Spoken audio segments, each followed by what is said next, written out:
Assalamu alaikum wa rahmatullahi wa barakatuh. Bienvenue mes amis.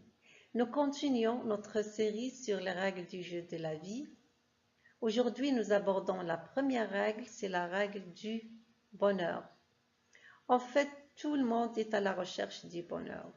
Et dans tout ce que tu fais pendant la journée, dans ta vie, tu es en train de chercher le bonheur. Alors, c'est très important de savoir c'est quoi le bonheur en réalité et comment l'avoir, quelle est la règle pour l'avoir.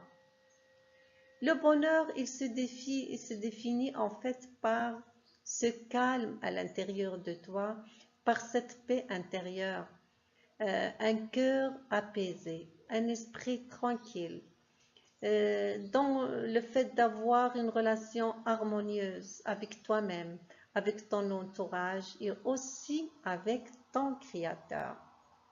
Donc, en général, c'est ça le bonheur, c'est cette paix intérieure. Parce que, tout simplement, quand il te manque cette paix intérieure, peu importe ce que tu as dans ta possession, rien ne pourra avoir de la valeur. Donc, la paix intérieure, elle est primordiale. Elle est la base de le bonheur, si on peut le dire comme ça. Donc, la paix intérieure, vraiment, c'est le fondement, le cœur qui pourra construire ton bonheur. Alors, comment avoir cette paix intérieure? Quelle est la règle pour l'avoir? Sache très bien que la paix intérieure, le seul chemin pour l'avoir, c'est dans ta relation avec Allah subhanahu wa ta'ala. Allah, il le dit dans le Coran, Ala bi dhikrillahi tatma'innul qulub.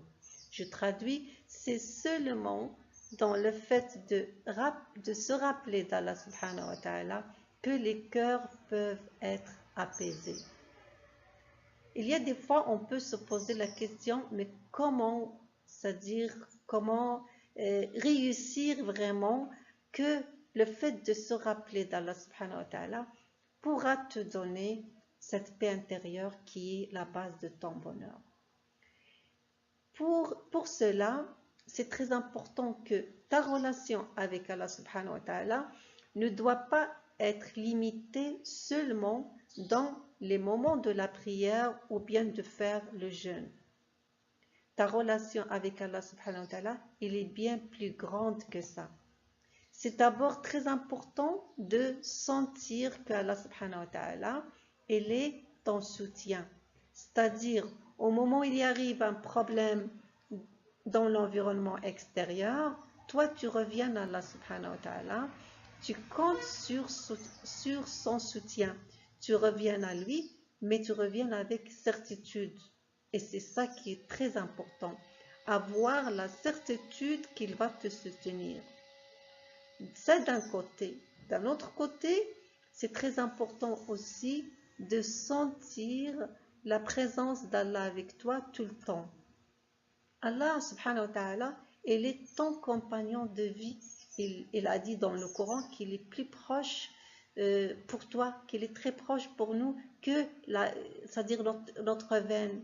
Donc c'est très important de sentir la présence d'Allah subhanahu wa ta'ala, qu'il est ton compagnon de vie. À chaque instant, tu sens sa présence. Donc, quand toi, tu élargis, si on peut le dire, tu élargis ta relation avec Allah subhanahu wa ta'ala et qu'il devienne dominante, c'est-à-dire qu'il est dans ton cœur, tu sens sa présence. En cas de besoin, tu reviens à lui. Elle est avec toi, tu sens sa présence. Ceci va te donner vraiment une paix intérieure que rien ne pourra l'ébranler ou la secouer du monde extérieur ou bien de l'environnement extérieur parce qu'elle est basée et elle dépend tout simplement de ta relation avec Allah subhanahu wa ta'ala. Donc c'est ça vraiment la paix intérieure et c'est de cette façon que tu pourras avoir le bonheur dans cette vie et dans l'au-delà, Inch'Allah. Je te remercie de ton écoute et à la prochaine fois.